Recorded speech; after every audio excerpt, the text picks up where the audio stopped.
அலைக்கும் வரஹ்மத்துல்லாஹி வபரகாத்துஹு.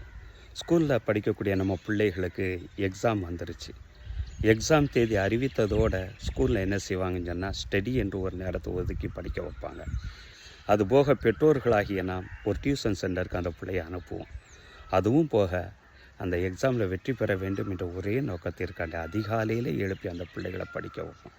ஏன், அந்த பிள்ளைகளுக்கு நல்ல ரிசல்ட் வரணும், வாழ்க்கையினுடைய அடுத்த கட்டத்துக்கு அந்த குழந்தைகள் செல்லணும்.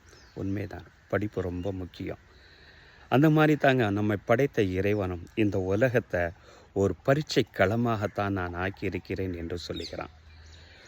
உலகில் சார்ந்து இருக்கக்கூடிய அந்த எக்ஸாமிற்காக வேண்டி இவ்வளவு முயற்சிக்கக்கூடிய நாம் இந்த உலகத்தினுடைய அந்த பரீட்சைக்காக வேண்டி, மறு உலக பரீட்சைக்காக வேண்டி நம்ம என்ன முயற்சி செய்து கொண்டு இருக்கிறோம்? இறைவன் அல் குர்ஆனில் சொல்கிறான், அல்லதி ஹலக்கல் மௌத்தவல் ஹயாத்த லி எபுலுவக்கும் ஐயுக்கும் அஹ்சனு அமலா. இந்த உலகத்தில் நான் எதுக்கு வாழ்வையும் ஒரு மரணத்தை நான் படைத்தேன் தெரியுமா?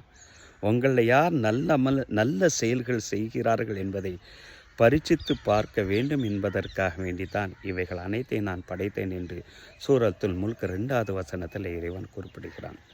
எக்ஸாம்காண்டி அதிகாலை எழுப்பக்கூடிய நம்ம பிள்ளைகளை சுபுகு தொழு என்று நம்ம இன்னைக்கு எழுப்பணும்.